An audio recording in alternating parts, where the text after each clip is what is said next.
thank you very much, everyone, for being here, and especially a big thanks to our co-founders of ASG. My heart is just filled with so much gratitude for the commitment that we found in our excellencies.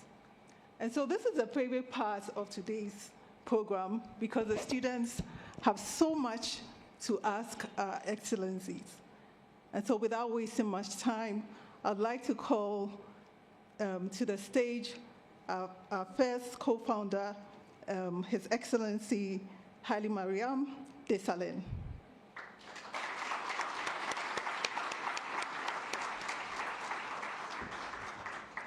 It also gives me so much pride and joy to also call to the stage our co-founder, the President, His Excellency Paul Kagame.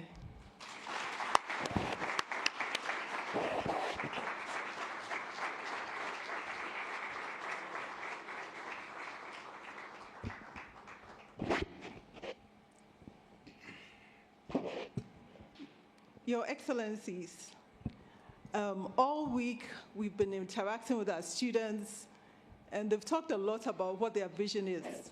They've talked about their goals, they've talked about their aspirations, and I must tell both of you that many of them want to become presidents. They are welcome to. Yes, but we also want to set the stage for today's discussion. You must have thought about something deep down within you before this became a reality. I'd like to start first with President Paul Kagame. Can you tell us how this journey started for you?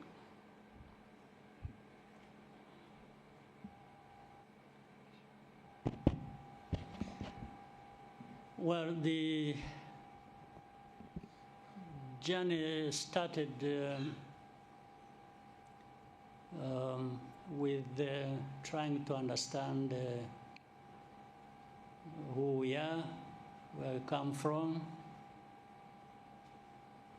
what opportunities do we have, what challenges do we have, and what do we do about, as a continent, being able to move forward and be where we need to be.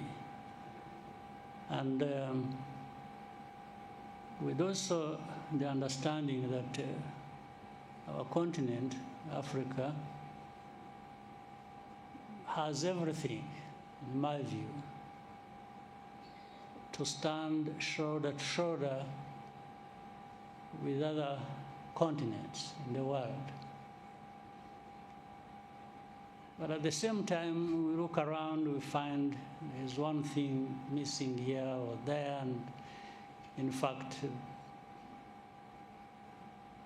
what dominates the scene is that Africa is always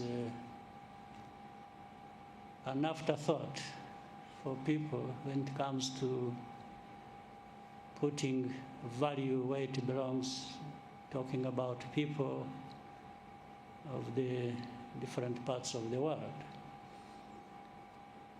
And so, why? We have to ask ourselves this question. And maybe we have been asking ourselves this question for a long time. But what is the problem then, that we remain in a place where many questions are raised about us? In terms of really not being who we should be or being where we should be. So the idea then came up that maybe we need to do a lot of introspection, but also especially look to the young people who are our future, and see whether there is anything that can be done for them to do things better than we have done, and overcome those challenges that have been nearly crippling in a sense that Africa cannot just remain where it is. We need to move forward. We need to progress like many other parts of the world who were at our level of development or even behind us, but now they are so far ahead of us. So what happened to us? What happened to the continent? What happens to Africa? So if we can have an institution like this, maybe so that people do some soul searching and trying to figure out what is it that we can do to move forward. That's how the journey has been. And let me thank you for, first of all, being here yourself and moderating this, but also thank the co-founder that these ideas were commonly affecting us in terms of how do we do what needs to be done and move forward and stop just talking. And maybe some of the young people we are going to have develop here will find a way of doing things better than we have done. And even if it is out of 10, if you get 5 going the right way and 5 struggling, you still have the 5. So we go with that. So thank you. Thank you very much, Your Excellency. Prime Minister, Your Excellency Haile Mariam Desalegn, you also had some thoughts on this journey. Can you share those with us? Yeah. First of all, let me begin by thanking His Excellency President Kagame. I did have my role models to become a leader. One of them is President Kagame, but also close to me was my predecessor, Prime Minister Mellas. Both of them, my story would give a very good insight to young leaders here. When they were at the helm of leading both of them in their countries, I was Deputy Prime Minister and Foreign Minister, and I was following what they're doing. There has been a deep analytical discussion between the two. As a Foreign Minister and Deputy Prime Minister, I was sitting sometimes with them when President Kagame comes to Addis, and they discuss about Africa and how we can, transform our continent. That was a big discussion, and they were the ones who were able to bring about, the idea of NEPAD, New Partnership for African Development, because of that analytical discussions that was taking place. I think I know that, and of course, President Kagame also looking for somebody who can take over this because both of them were in office, and it is very difficult for them to move forward these kind of ideas to action. So when we met and discussed about the past discussions that has been long overdue, I think that has come to the point that we should start this now. And that's where we started. The inspiration came, as the President said, some of the countries, especially the ASEAN countries and the Asian tigers, everybody knows, Singapore, South Korea, even China now, moved in a generation time from rags to riches. But we Africans and African nations, which were better off them in certain period of time before one generation, will still remain, in most cases, in the poverty shackle. And I think the whole idea of this discussion is, it is the mindset which matters. It is the attitude which matters. And it is the leadership which matters. And we do have that leadership deficit and problem of governance. And our children and our young people should not continue as we were doing. And we should start. Of course, this journey is not just a very short period of journey. We agreed that it's a generational journey, but until we make this critical mass of leaders in our continent, we have to pursue and continue. That was how it began, and thanks to the President, that opportunity was given to me to lead this process, getting directions from him, and I think we are here today. So. Thank you. Thank you very much. I have so many more questions to ask, but today is really not about me or any of us. It's about our students, the MPA Pioneer cohort. So at this stage, I'm going to open the floor to our students. His Excellency, if you will permit me. Yes. The ground rules are very simple. Keep your questions very brief. Introduce yourself, and then you can go along with your question. So any hands up from our cohort? Yes, I think I see you. William. Your Excellencies, thank you for gracing us with your presence. My name is Lukudu William from the Republic of South Sudan. My question goes to Your Excellency Kagame. When we hear the term transformative leadership, you are one of the names that would come up to many people's minds. Was there a defining moment or experience that shaped your leadership or philosophy? Murakoze.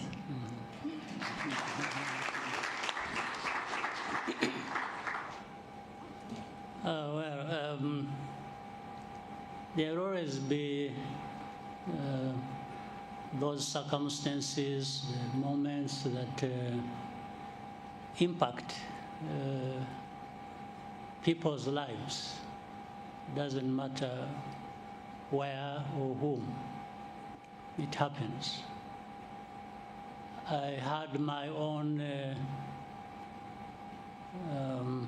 circumstances and background that I was born in and grew up in, and all these have impact on every individual.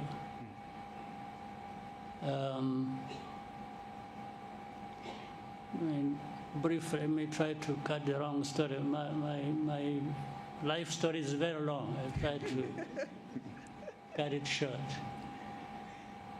Born here in Rwanda, the family becomes refugee. When I was 4 years old, I grew up in a refugee camp, 20 years, and then other difficult circumstances after that. Yeah, so every moment had impact on me, and at a personal level, I think one has to make a choice, decide. Do I allow difficult circumstances to crush you and you disappear? Or maybe you fight for your chance to live, maybe live as well as you can. So some of the choices I made led me to this point. I cannot count for every day, for every year, but cumulatively I can see that this has been the effect. So it's a learning experience as well. Even in difficult times, don't waste that time. Learn from it. There are lots of lessons in difficult times. there should be lessons in good times too. Meaning, just don't pass the day and the year like that. Take something from it and associate it with a purpose, meaning a purpose of your life. But at the same time, put it in the context of other people's lives, because nobody lives alone without having impact coming from others.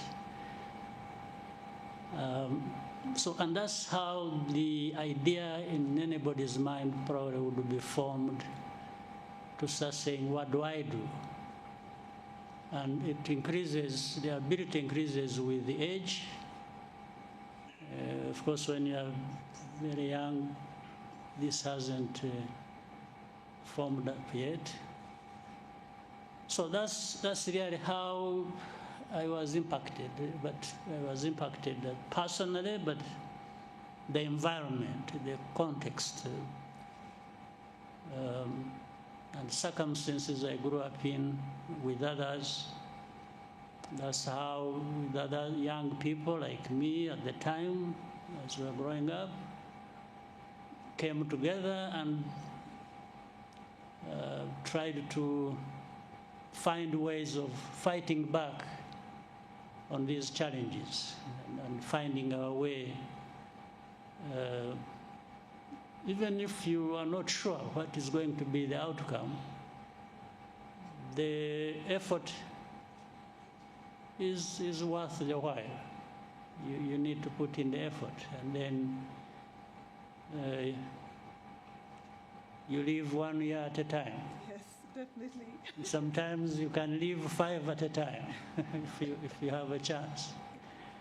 So there are things that depend on people, on individuals. There are things that depend on the context and circumstances people live in. But the person matters, and how you respond to the challenges you meet on an everyday basis. Whether you give up, whether you fight or flee, or it shapes everything.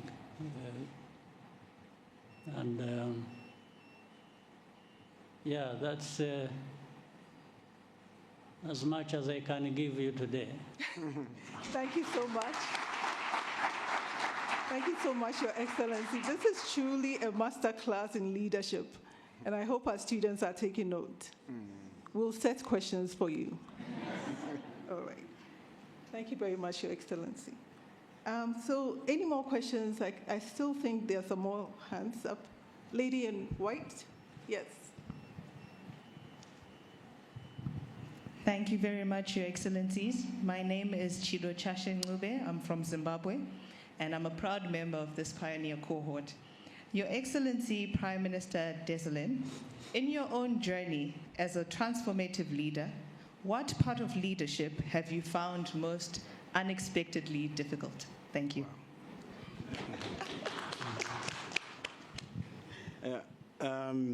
Leadership is, is always accompanied by challenges. When you address those challenges, I think you get progress. So my difficult moments were how to lead the elites in the party. That I say because, we do have a problem. Our farmers do not have much a problem. And our informal sector actors, they are not so much a problem. Mainly our problem in Africa, and specifically in my own case, comes from the elite.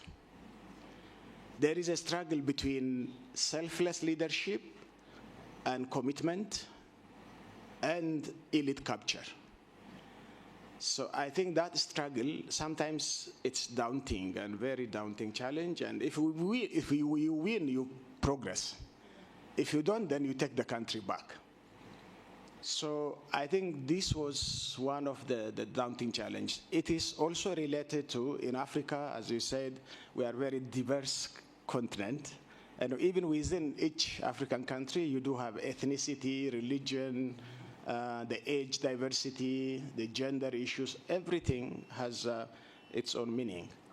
And especially in my own country, which I always tell to other African countries, of course, Rwanda also knows it very well, to take seriously the ethnic aspect of the politicization and mobilization.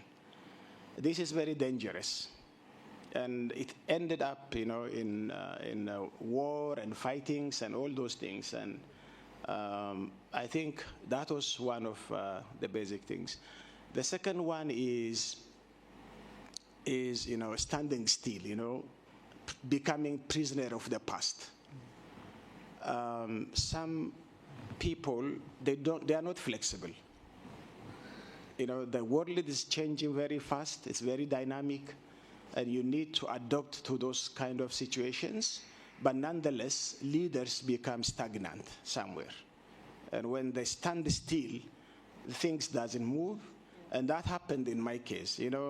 Most of the leaders I worked with were with a communist background. And they continue to be communists while the globe has changed. And that was a daunting challenge, because it's an ideological issue and it's not easy to scrap from their minds. And I think when we talk about mindset, attitude, and all those things that need to be necessary for a transformative leader, we need to think about the ideology that underpins what we are doing. Yeah. And so I think that are the two major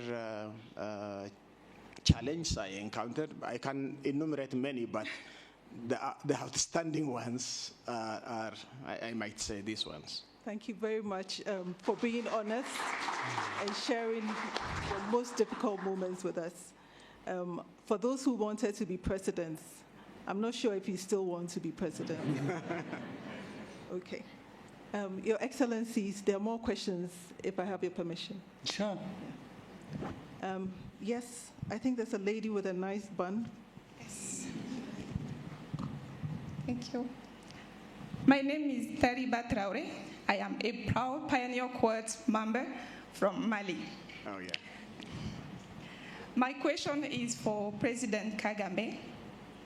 Your Excellency, we, the young people, think about many things about the future.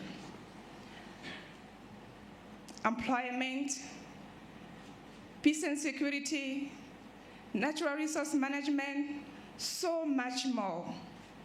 My question is, what is that one pressing issue in Africa that keeps you awake at night? Thank you. Unfortunately, it is not just one. There are so many. But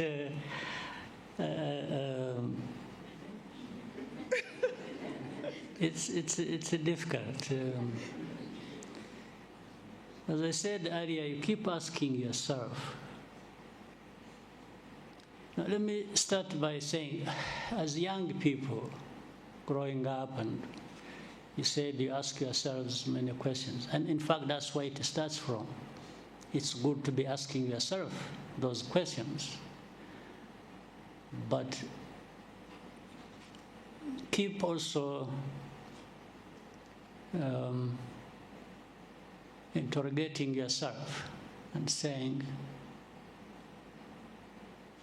if I were the one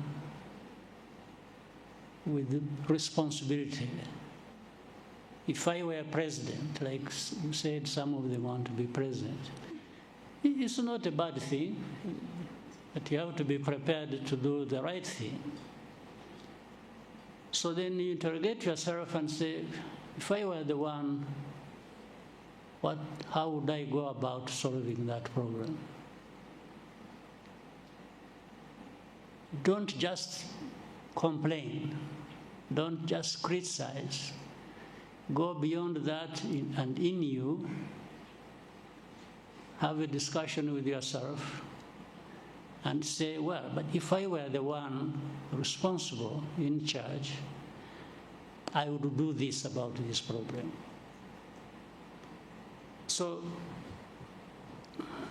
the most challenging situation for me, as you asked me, is to say, what problems do my people have?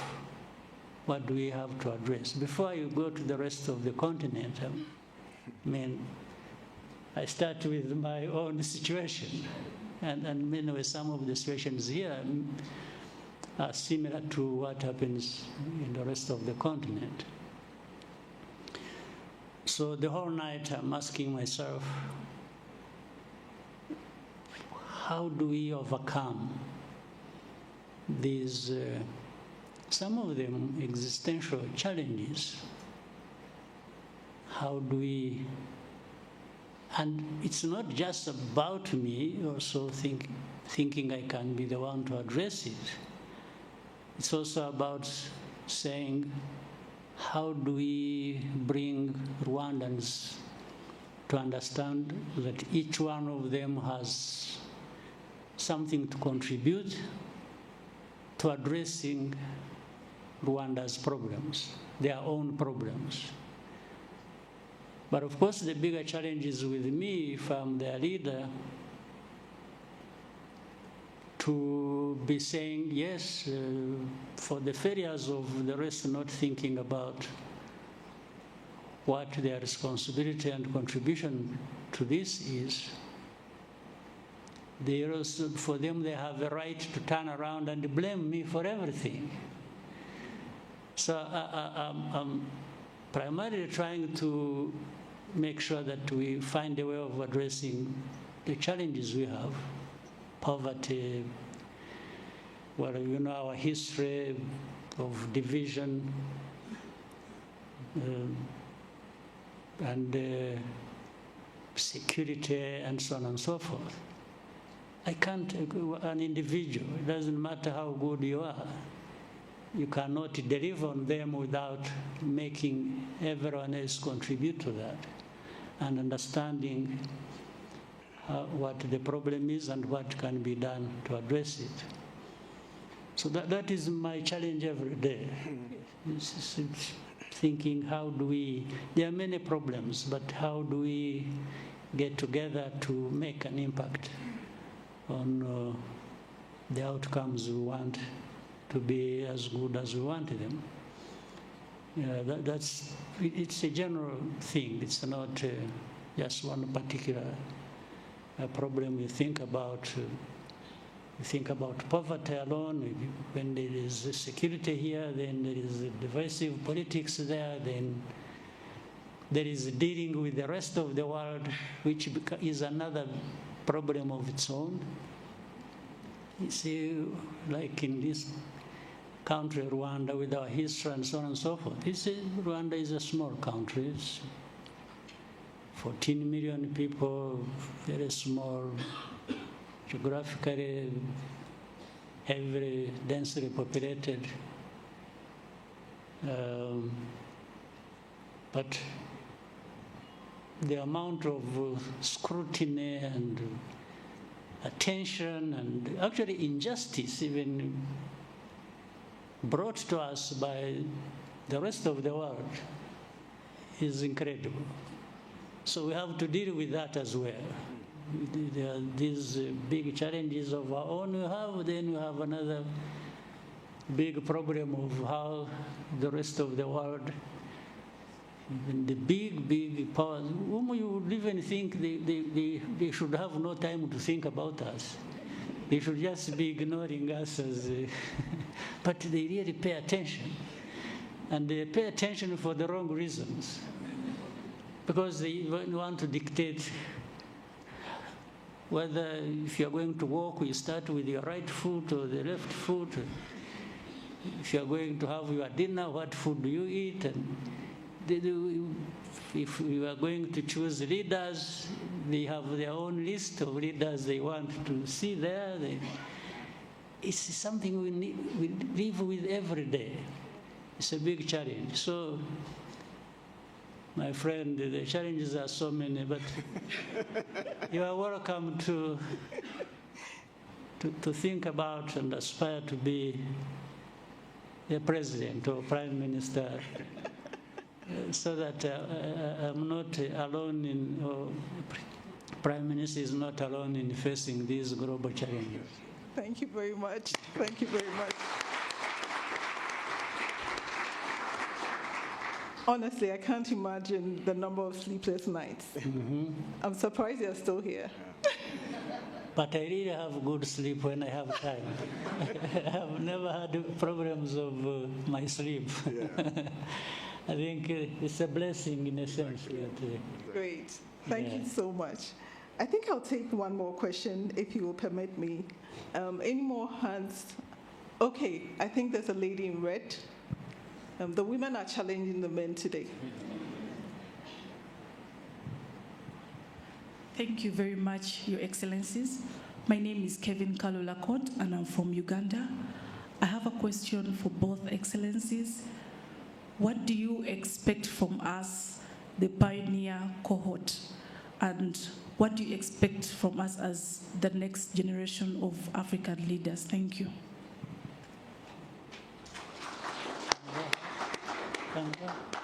Okay. Thank you, President. I think the expectation when you finish this course in African School of Governance, I expect you to be self-aware. I mean, understand your core values and see that you can be a selfless leader.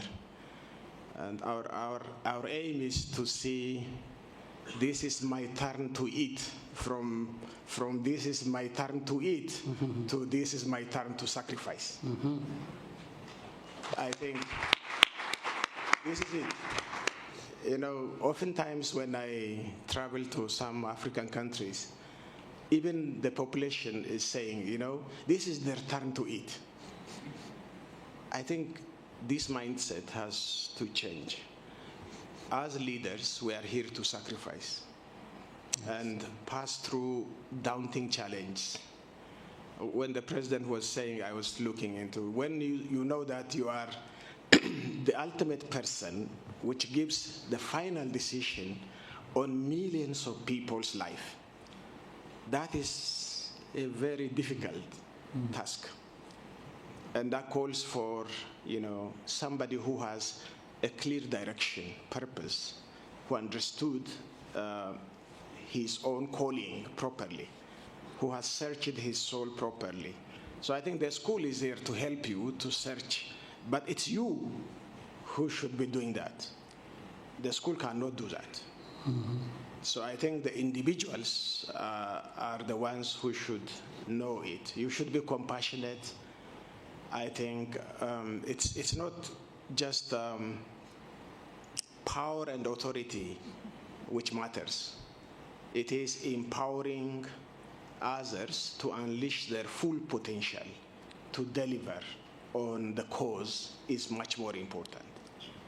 So I think I expect from this cohort, as the first cohorts, I'm proud of you because you have chosen ASG, but ultimately it's the beginning of a long journey where you will be also part of that journey, and I want to see at the end that we have selfless leaders who are committed to serve as a servant leaders their own people. Thank you.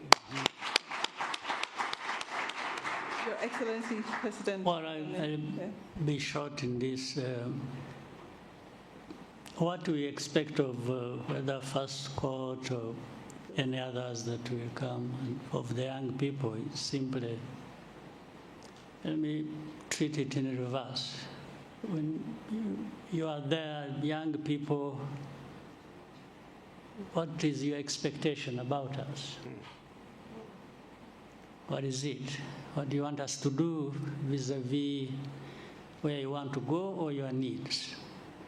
So by flipping it, you start wondering, put yourself in our positions and then start imagining that you will be the one addressing those problems.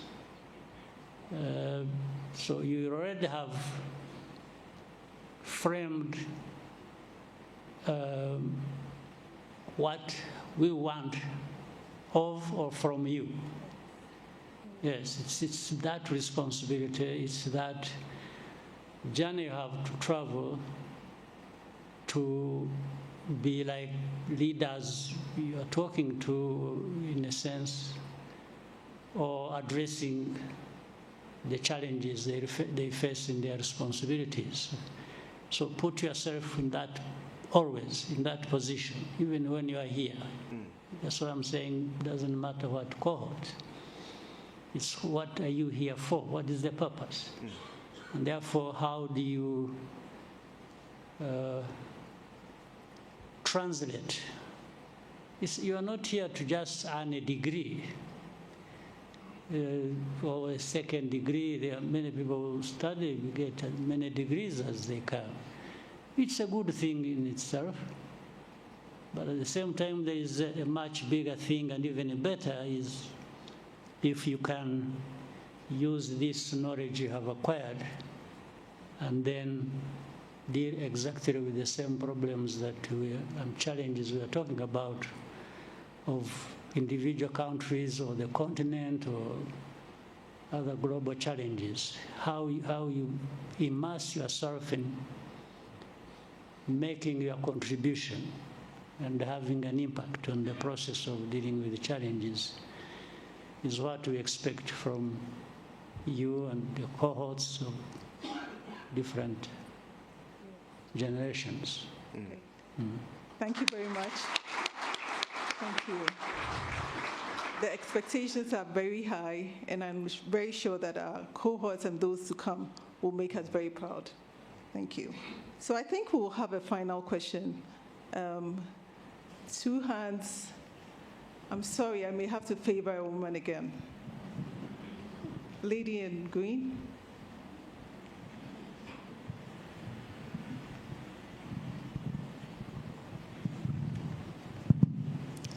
Excellencies, thank you for the opportunity. My name is Francisca Mujawasi. I'm an MPA pioneer from Rwanda and president of the Student Representative Council. Mine is not a question, but a heartfelt thank you to you, Excellencies, on behalf of the pioneer class. Together we commit to advance excellency, visionary and transformative leadership on the African continent. And we hope that we could expand this conversation in one or several other lectures with you, Excellencies, at the African School of Governance. Thank you. Anytime. Thank you very much. Thank you very much. Anytime.